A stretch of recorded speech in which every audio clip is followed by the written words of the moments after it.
आइए नाज़रीन, हम आपको रावलपिंडी लिए चलते हैं, जहां से हमारे रिपोर्टर में ज्वाइन कर रहे हैं कमरुल मुनव्वर। और बड़ा मामला ये है कि FIA ने एयरपोर्ट के ऊपर पकड़ धकड़ का सिलसिला शुरू किया हुआ है। आज मोहसिन नकवी, पाकिस्तान के इंटीरियर मिनिस्टर, उन्होंने इसके ऊपर बयान दिया, लेकिन बहुत सारे लोगों में सरासीमगी भी है। कमर, आपको आवाज़ आ रही है मेरी? जी, आवाज़ आ रही है। आप ये बताएं कि ये क्या हो रहा है और FIA क्या कर रही है। मोहसिन नकवी ने कुछ बातें बताई, लेकिन बहुत सारे लोगों ने फिर कॉल करके हमसे कहा जी कि आप अपने रिपोर्टर से पूछें कि असल में हालात क्या हैं, वो आपको हकीकत बताएंगे, जो हो सकता है आपके लिए ख़बर भी हो। तो ऐसी कोई बातें हो रही हैं या वही है जो मोहसिन नकवी ने कहा? जी तली साहब, जो ये मामलात हैं ये चल तो ऐसे ही रहे थे काफ़ी अरसे से। ये मामलात जब से अबू धाबी, दुबई और जो कतर हैं उन्होंने और सऊदी अरेबिया ने पाकिस्तानी पासपोर्ट्स जो थे वो वापस किए थे, और उसके बाद एक सिलसिला चलना शुरू हुआ था। तो उसके बाद FIA ने सख्ती तो करना शुरू कर दी थी। मुख्तलिफ एयरपोर्ट्स पे कुछ ऐसी चीज़ें चेक की जाती थी। फॉर एग्जांपल, अगर किसी ने विजिट वीज़े पे जाना है और उसके पास होटल अकोमोडेशन नहीं है तो उसको रोक लिया जाता था। अगर किसी ने वहाँ से उम्रा के लिए जाना है तो उम्रा के लिए स्टे के दौरान उसने कहाँ कहाँ रुकना है और उसको किस जगह पर जाना है, ये तमाम चीज़ें भी उसमें तफसीलात होती है। अगर किसी की इन्फॉर्मेशन वेग होती थी तो उसको रोक लिया जाता था। ये सिलसिला तकरीबन 1 साल से चल रहा था, लेकिन अब ये इतना ज़्यादा हाईलाइट होना शुरू हो गया क्योंकि बड़ी तादाद में जो लोग दुबई के लिए जा रहे थे या जो सऊदी अरब के लिए जा रहे थे, उनकी वेरिफिकेशन का अमल जो है वो बहुत ज़रूरी करार दे दिया गया था, जिसकी प्री वेरिफिकेशन हेडक्वार्टर्स में की जाती थी कि जितने भी लोग यहाँ पर होते थे, जिसने यहाँ से वीज़ा अप्लाई किया होता था, पहले उसका बैकग्राउंड चेक किया जाता था कि आया वो वहाँ जाके तो बेकारी का रूप तो नहीं धार लेंगे या ऐसी कोई चीज़ के वो वहाँ से डंकी लगा के किसी और मुल्क वहाँ से जाएं। और ये वाले तमाम मामलात को देखते हुए ये किया गया था। ताहम आज जिस मोहसिन नकवी ने ये बताया कि इस हवाले से वाज़े तौर पर 15 अकाउंट्स जो हैं वो शॉर्ट लिस्ट किए गए हैं और उनके खिलाफ NCCIA में जो साइबर क्राइम्स है वहाँ दरख्वास्त दे रही है। अगर मैं कमर आपसे पूछ पाऊँ, कथाकले में अगर मैं आपसे पूछ पाऊँ, अमूमन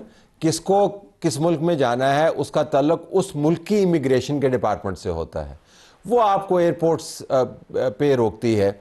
और दूसरा मामला ये कि जिसके पास हकीकत में सही वीज़ा मौजूद है उसको भी रोकने की शिकायत आ रही हैं। तो मैं जानना ही चाहूँगा कि ये गैर मामूली सूरत हाल है कि जो वीज़ा रख के जाने वाले लोग हैं उनको इमिग्रेशन पाकिस्तान का भी रोक सकता है। इस किस्म की शिकायत आपके सामने आई है या सिर्फ ये र्यूमर मॉन्गरिंग है? जी बिल्कुल, जो मैंने तलत साहब भी बताया, ये सारे उन्हीं लोगों की बात हो रही है जिनके पास वीज़ाज मौजूद होते हैं और उसके बारे में ये सस्पेक्ट किया जाता है कि यहाँ से ये इस मुल्क पर वीज़ा लेकर जाएंगे और उसके बाद डंकी लगाएंगे किसी यूरोपियन मुल्क में जाने के लिए। तो इन तमाम लोगों के पास वीज़ाज मौजूद होते हैं। कुछ लोगों को इसलिए रोका जाता है कि उनके पास कैश इन हैंड जो है वो इतनी नहीं है कि वो वहाँ पर अपने जितने दिन का उनका विजिट वीज़ा है या टूरिस्ट वीज़ा है वो उतने दिन वहाँ पर इन पैसों से जो है वो गुजारा कर सके, तो उनको रोक लिया जाता है। लेकिन इन तमाम लोगों के पास वीज़ाज मौजूद होते हैं और वीज़ा मौजूद होने के साथ साथ उनके पास वो तमाम सफरी तो आपकी कमर, आपकी हिदायत क्या होगी, आपका मशवरा क्या होगा उन लोगों के लिए जिनके पास वीज़ा मौजूद है, टिकट भी मौजूद है, लेकिन बाकी कवायद पूरे नहीं हैं? उनके लिए आपके पास मालूमात क्या है हिदायत की सूरत में, अगर आप देना चाहें तो? तलत साहब, जिस तरह अभी जैसे कि हम रिपोर्टिंग कर रहे हैं, मुख्तलिफ चीज़ों को देख रहे हैं, तो उसमें अगर ये चीज़ देखी जाए कि अगर उसका बैकग्राउंड ऐसा नहीं है कि वो फॉर एग्जांपल वल्नरेबल इलाके हैं, जिस तरह मंडी बहाउद्दीन हो गया, गुजरात हो गया, सियालकोट हो गया, गुजरांवाला हो गया, तो यहाँ के लोगों की बड़ी तादाद जो है वो डंकी लगाने की कोशिश करती है। तो वहाँ से जो जाने वाले लोग हैं उनके लिए यही हिदायत है कि वो अपने वीज़ा के कवायद को पूरे रखें और तय की गई हैं वो पूरी की जाए। जिस तरह उनके पास कैश इन हैंड इतना होना चाहिए कि वो अपनी गुजर बसर और जितने दिन वहाँ पर वो रहें, वो उनके पास होटल की अकोमोडेशन होनी चाहिए। इसके अलावा FIA ने एक ज़ाब्ता बनाया हुआ है कि उनके गारंटर होने चाहिए। अगर गारंटर नहीं होंगे कि वो डंकी लगा के वापस, बहुत सारे लोग ऐसे भी जाते थे जिनके पास रिटर्न टिकट भी नहीं होती थी, वीज़ा उनके पास होता है लेकिन रिटर्न टिकट नहीं होती थी। अब ये मेरे कंटेंट प्रोड्यूसर मुझे बार बार कह रहे हैं कि कमर साहब ने 3-4 मरतबा बल्कि 5 मरतबा डंकी का लफ्ज़ इस्तेमाल किया, तो वो उसको किसी खच्चर या गधे से उसको तशरीह कर रहे हैं। ये डंकी क्या है भाई? तो डंकी लगाना ये यहाँ से पहले 3 रूट्स बनाए गए हैं। एक रूट था जो ईरान के जरिए ताफ्तान के रास्ते यहाँ से जाया जाता था और उसके बाद यूरोप जो है वो चले जाया जाता था। एक रास्ता जो था वो यहाँ से दुबई जाते थे। रूट का तो मुझे पता है, डंकी क्या है, ऐसे मुल्क में डंकी क्या है, डंकी डंकी डंकी लगाना यही है कि आप किसी एक मुल्क में जाएं और उसके बाद वहां से इलीगल तरीके से किसी दूसरे मुल्क में चले जाएं और वो खास तौर पे लॉन्चेस के जरिए, कश्तियों के जरिए जो है वहां पर जाया जाता है। क्योंकि बाज लोग वो ये भी कहते हैं कि वो डंकी के ऊपर उन्होंने फिर बॉर्डर पार किया, फिर डंकी के ऊपर बॉर्डर पार करके कहीं और चले गए, फिर कहीं और चले गए, तो वो कंफ्यूज उससे कर रहे थे। आपका बहुत शुक्रिया। ये जहन में रखिएगा नाज़रीन कि वैलिड वीज़ा होना भी काफ़ी नहीं है। आपके पास अगर किसी जगह नौकरी करने के लिए जा रहे हैं तो उसका आपके पास सर्टिफिकेट होना चाहिए, होटल बुकिंग होनी चाहिए, पैसे होने चाहिए और रिकॉर्ड आपका दुरुस्त होना चाहिए। वो लोग जो किसी जगह से किसी वजह से निकाले गए हैं उनके लिए बिलखुसूस मुश्किलात हो सकती हैं।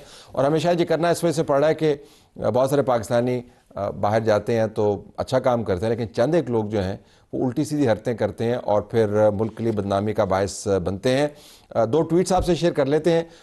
मोने सलाई साहब ने बड़ा हमला किया वज़ीर आज़म पाकिस्तान के ऊपर ट्वीट के ज़रिए। आइए सुनते हैं उन्होंने क्या कहा। शहबाज शरीफ आज फिर लंदन से पाकिस्तान के दौरे पर आ रहे हैं। 19 माह में अरबों के फजूल ट्रिप्स के बाद क्या अब वो मुल्क को हाथ लगाने आ रहे हैं आहत करने। आबिद शेर अली से रहा नहीं गया, फैसलाबाद से भी उनका ताल्लुक है, मियां नवाज शरीफ के, शहबाज शरीफ के बड़े करीब हैं, तो उन्होंने जवाब दिया। वैसे आप ये बता दें कि आप अपनी हुकूमत के जाने के बाद से अब तक कहाँ हैं। अब तो अपने वालिद को जेल में पूछने तक नहीं आए जब वो दर बदर ठोकरें खा रहे थे, अब स्पेन में मजे कर रहे थे। तुर्की बतुर्की जवाब है। हम आपको एक साउंड सुनवाना चाहते हैं जिसमें बैरिस्टर गौहर की मौसूमियत का इजहार होता है, सुनिए। मैं इंडियन चैनल को तो मैंने अपनी तरफ से ये कहा है, stay away from Pakistan and Khan साहब, उनकी सिंपैथी भी हमें नहीं चाहिए, लेकिन अगर कोई किसी चैनल को देता है उनके ज़ाती फैसले, ज़ाती मामलात नहीं हैं। नौरीन नियाज़ी का जो इंटरव्यू है भारतीय चैनल्स पर वो बहुत गर्मा गर्म बहस का बायस बन रहा है और अगर उनका पीटीआई से ताल्लुक़ नहीं है तो फिर पीटीआई को इसके ऊपर वजाहत करनी चाहिए। ये कहना काफ़ी नहीं है कि वो ज़ाती मामलात हैं। 2 ट्वीट्स आपसे शेयर कर लेते हैं। मोने सलाई साहब ने बड़ा हमला किया वज़ीर आज़म पाकिस्तान के ऊपर ट्वीट के ज़रिए। आइए सुनते हैं उन्होंने क्या कहा।